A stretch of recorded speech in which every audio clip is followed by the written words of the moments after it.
Hi, I'm Martha. Welcome to my sewing studio. Today I'm sewing a white eyelet dress. I'm also wearing white eyelet because I think it's a spring and summer staple, and actually wearing this top a lot made me think I would like to have a dress like that. So that's what I'm doing today. I am using Nomi pattern 2016. This is a Beaute J'adore pattern. All her patterns are great.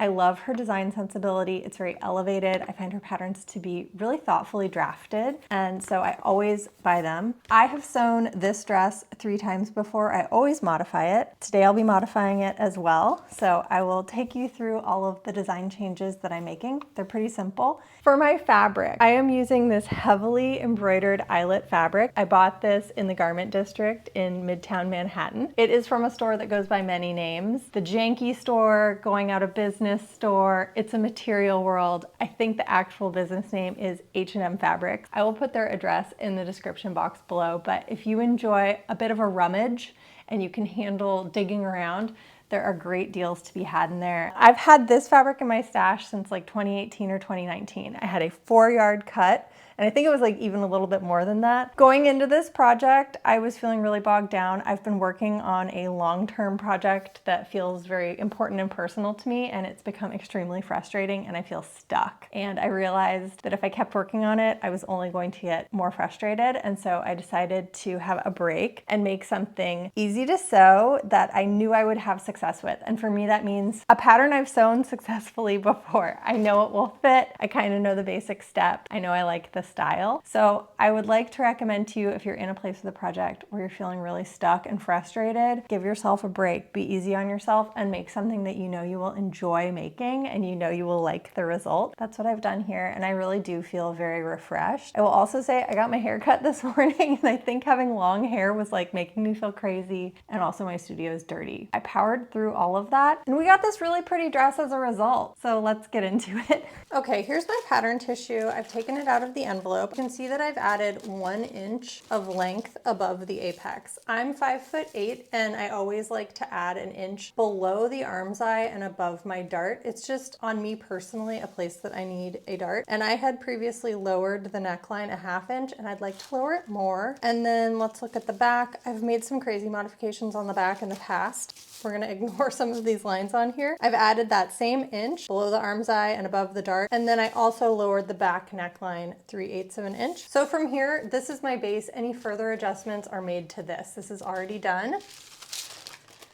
While I like the fit of this, I do find it kind of smushes my bust. So I did a 1/2 inch full bust adjustment here, just opening that up a little bit. And then I lowered the neckline 2 inches. And you can see when I did that, I also made this a little wider at the neckline. To the back, I've just opened up the neckline to match the front. Let me get these out of the way since we're not using them. I've mentioned before that I like to add my seam line, and I've done that here at the shoulder. That way I can check that this actually matches. So you can see it will have a smooth transition when I sew these together. Now, the next thing I want to do is use a different sleeve than what came with the pattern. The pattern uses an absolutely massive sleeve piece, which I love. Don't get me wrong, love a giant sleeve. And you can see here, look how like puffy it is. It's puffy at the shoulder, it's puffy where it's elasticated, it's fantastic. I just want a different look. So I'm not going to use this sleeve. And while I could modify this sleeve piece, I think that's more effort than it's worth when I have one that I know I like. So I'm using this sleeve piece, which is from the Homer & Howell's Ingrid top, which I have a video of myself sewing. So I'm gonna walk these. I don't have my seam lines marked, so this is kind of a casual walking of my seam lines. But I also know, well, that looks good. Between here and here, I'm gathering. So that's definitely gonna fit.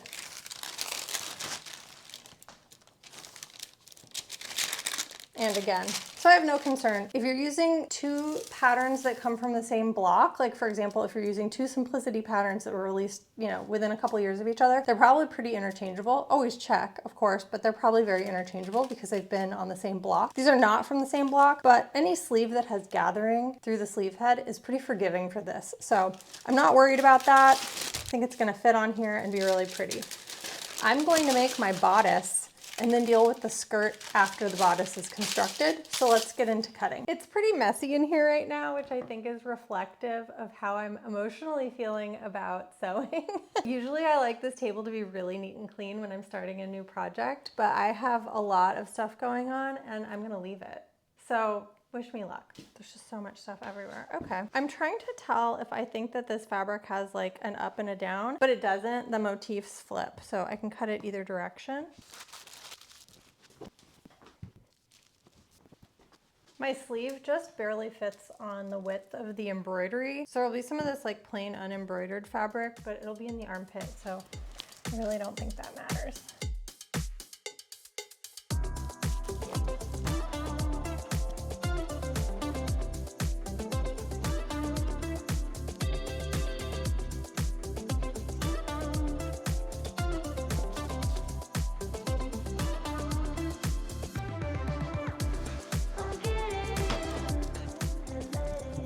As usual, I'm using a Crayola ultra washable marker for this, and I'm just gonna stay within my seam allowances. I only need like a little bit of a mark. That's so pretty for the front of a garment. Oh, lovely. I'm marking my darts on the wrong side of the fabric, which is also very beautiful.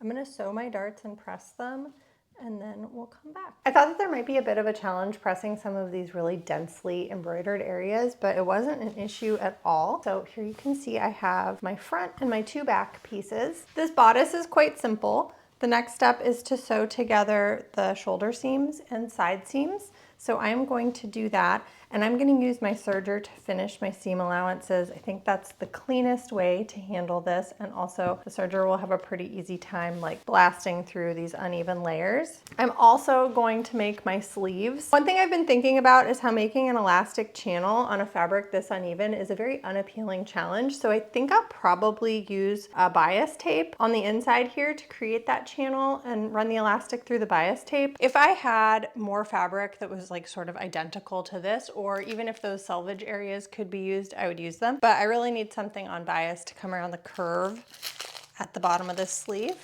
This is their single fold bias tape, which means it looks like this. Double fold would have an additional fold like that. I think it's gonna be easier to do it flat, and I'm gonna leave the ends on both sides a little bit unfinished. Then I'll assemble this in the round, and then I'll connect it all. I'll show you as I do that. And then I need to add 2 rows of gathering stitches up here at the sleeve head. Okay, so that's what's next.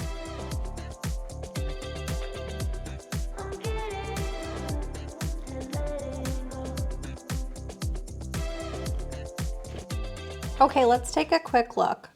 There you can see I've sewn right in that fold. This is a scant 1/4 inch seam allowance. And then I have pressed it down and around to the wrong side of the fabric. So I can use this now to create a channel for my elastic. I did not stitch the bias tape down starting about 3/4 of an inch from my seam allowance. And then I went ahead and sewed that seam and serged it. And I've left the bias tape unsewn starting about 3/4 of an inch away from my seam allowance. So now that that's been sewn up, I can finish this. I'm basically working how I would if I had made the sleeve in the round and then done this. So now I can continue stitching that down. Let me clip this. I don't need that much overlap. So I can continue stitching that down, and then when I go to flip it over, I'll trim this away, and I will have this nice sort of bias. So now it's been sewn down. I can trim this away. I will give that a nice firm press, and then I will sew an edge stitch right along the edge of this to create my channel. Okay, let's do this. I have both of my sleeves ready. So we'll just start with one. I have pieces of elastic, 1 large safety pin, and I'm going to use this large safety pin as an anchor. And then I have my loop turner, and we're going to use it for something different than turning loops. Here's one of the openings I left in my sleeve. And there's the other one. The only thing to really be mindful of with this technique is making sure your elastic doesn't get twisted inside of the channel. You can feel it, and actually because of the holes in my fabric, I can kind of see if there's any trouble.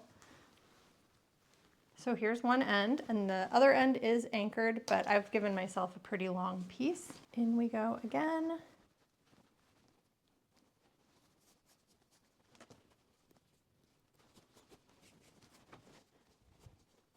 I really like my elastic to be quite loose on my bicep. I hate it when it like touches my skin or is like really like pressing against my skin. So what I'm going to do is stitch up this little bit on the side, but the opening that is closer to the seam and is inside of the underarm, I'm going to leave this open basically until the end of the garment. I like to fully assemble my garment and try it on and then adjust my elastics, close them up, and then I'm done. That way I know it fits comfortably. I've also added these basting stitches along the sleeve head, and I'm curious how this will work because as you can see, there's these areas where it's kind of sewing on air. But my next step is to insert my sleeves, so I'll go ahead and do one.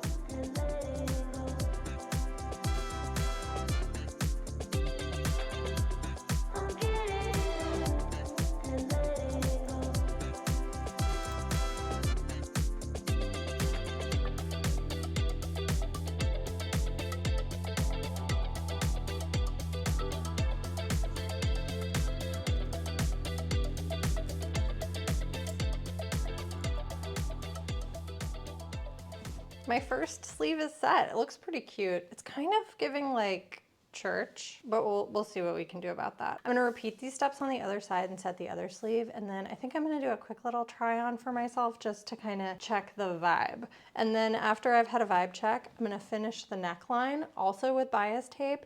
Just same method that I used on the sleeves, but without adding elastic to the channel. And then we have to discuss the skirt. I was gonna make just a plain sort of gathered rectangle, but I do wanna do something more interesting. I have enough fabric and I think it'll just be fun. So back in a minute with that. Okay, guess what? I have enough done that I can kind of try it on. So as always, I'm gonna tell you to look at this unfinished garment with a soft eye. Not too critical, because there's a lot to be done.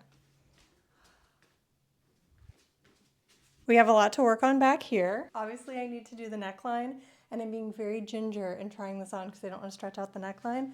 But look at this lovely shaping. It's so pretty. This just comes from the pattern. That's as it's drafted. I'm going to go ahead and serge my seam allowances where I've attached the sleeve. That's going to make it fit a little bit better because I'm going to trim them down through the curves. And then I'm going to apply the bias tape to the neckline. And then we need to add a skirt. So I'm going to show you the sewing pattern and talk through some ideas for the skirt. I have a lot of fabric, so I don't need to be conservative with my fabric usage. It's so like fun and festive and pretty and cute. Again, this is the pattern that I'm using. So let's take a look at the skirt. Hers looks so gorgeous. I love the dress on her as styled. Everything is just perfect. And let's take a look at these line drawings. I have to think about what will work for this fabric. For example, pockets. No, I don't think a pocket makes sense on something like this. The pocket bag is going to be visible through the fabric and I don't like how that looks. So easy enough to eliminate a pocket. I was thinking of just making gathered rectangles for this skirt, but I actually think this would be more beautiful. So I think what I will do is pull out these pattern pieces and just kind of take a look at them against my fabric and make a decision there. But I think that this is a more interesting shape than a plain rectangle. And this dress is already coming together very quickly. So like, why not? Why not make it more complicated for myself, you know? I'm gonna lay out my fabric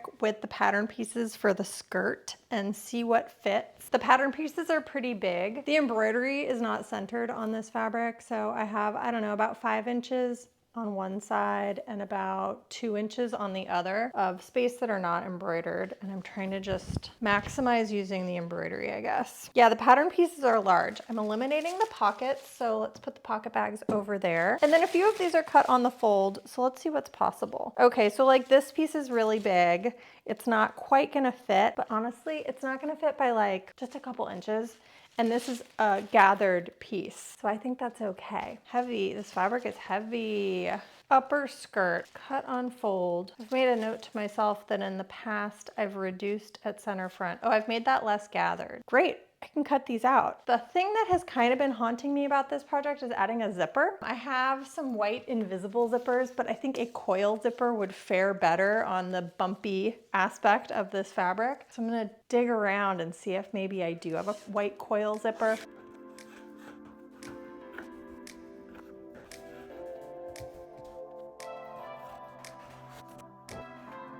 I wanted to show you that I have the skirt here. This is the front piece and then obviously the two sides. Usually I would assemble the top tier and assemble the bottom tier and then attach them together. But it's a lot of gathering, and show you this. You have to make this like angle right here, and it's a little tricky, and the fabric, especially this bottom tier of the skirt, becomes heavy and it's really pulling and you're trying to do something accurate. So I did it this way. I don't think it's gonna make much difference in terms of the look in the end. So just a suggestion, if your fabric is feeling heavy to you, the only thing you'll want to be mindful of is neatly matching your seams at the side seam. So the next thing I'm going to do is sew up these side seams, serge those, and then I guess I'm ready to attach the skirt to the bodice. I just thought I was filming myself sewing and chatting to you, and I wasn't. I hadn't hit record. So these are already sewn. I've sewn all of my basting stitches, but I'll tell you what I did. Because I have side seams here, it's a really easy way to break up the length of the gathering. So I've done my basting stitches in 3 sections. So here's from center back to the side seam, and then this longer piece, this is the front of the skirt. So from side seam to side seam, that has its own basting stitches, and then from the side seam to the center back. So that way I can gather in 3 sections. It gives you a little bit more control over your thread. And if you tried to do this all in one long thread, there's a higher likelihood your thread's gonna break, it's gonna snap, and then you just kind of have to start the process over again, and it's annoying. So easier to break things into manageable chunks. So that's how I always do it. Let's attach the skirt to the bodice. Okay, take my bodice off of there. I'm using these larger pins. These are more of a quilting pin, but they work really well on this dense fabric, and I like that I can see them very easily on this textured fabric. I will put a link in the description box below of all of my favorite tools and notions, so if you're interested in shopping for them. I really, really like these, specifically these blue-handled ones. These pink ones are really good if you're making quilts, quilted jackets, or coats with like wool coating. Otherwise, I think they're kind of overkill, so I only have a few of those, but I find these to be actually much more versatile than I ever anticipated. Here's our bodice, and it's the right side up. I am going to match my side seams, and then I do have a few notches that I can match, but I mostly like to eyeball it with gathering and make sure it's very visually balanced. So there's my 2 rows of parallel basting stitches. You're just gonna pull them like that. There are so many shortcuts and like hacks, whatever people wanna call them, but I find you really do get the best results if you just do this by hand. And then to anchor my threads. I'm gonna get everything to about the same length, then it's easy to work with.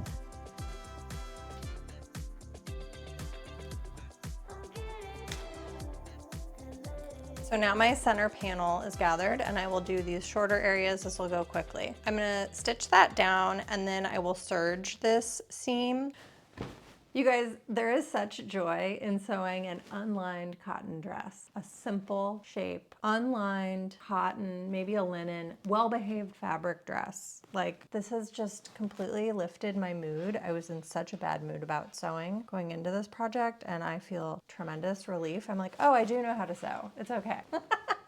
All that remains for this dress now is inserting the zipper and hemming it. I think I will make myself a rouleau loop to go at the center back neckline. I'm getting better at saying rouleau loop. I'm gonna sew the center back seam, and then for the length of the zipper, I'm gonna sew with a basting stitch, so a long stitch length, and then I'm gonna backstitch and go back to my normal shorter stitch length and sew the rest of the seam. Then I'm gonna press that seam open for the whole length of it. And then it's really easy to, once that seam has been pressed open, to center your zipper behind it and sew that in. And then because you've used a basting stitch, you can just, with your seam ripper, take those stitches out and it sort of reveals your zipper underneath it. Here you can see I've installed the zipper and then seam ripped this center back seam where I had my long stitches, and it's a great easy way to get a zipper in there. And then I've got my rouleau loop with little shank button, super sweet. And combined with the bias tape at the neckline, this gives a pretty clean finish. It is not my clean cleanest work. And I think there are times in the past when I would have covered these edges with something like Hug Snug or rayon seam binding, but I'm happy with how this is. I could always add that later, but I think I'll probably just enjoy wearing this the way that it is and enjoy it for what it is, which is a simple cotton eyelet dress. Sometimes when I finish a dress, I feel it needs a little je ne sais quoi, which means I don't know what, and I don't know what that is for this dress, but I thought it might be a bow. So I've added these little bows at the sleeve to give a little texture and sort of movement, and I'll try it on. I'll show you how it looks. I think it's cute. I don't think this is quite the right material, but it's giving me the idea, so I'm going to leave it on there until I can find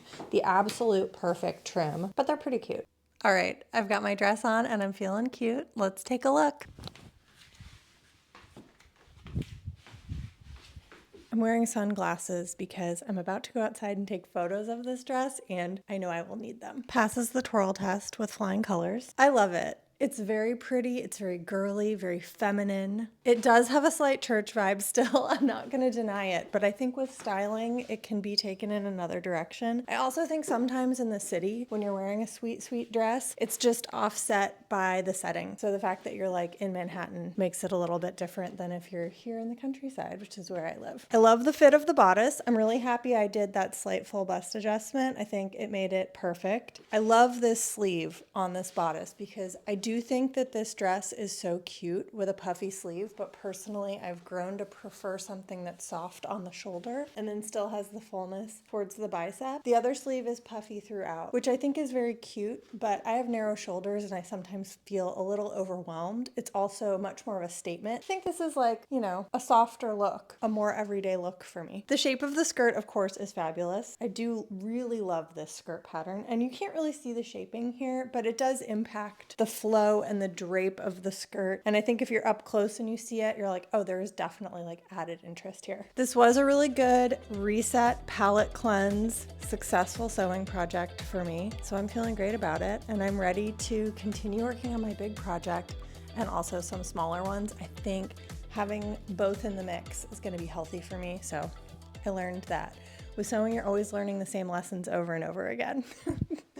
All right, on that note, I'll see you next week.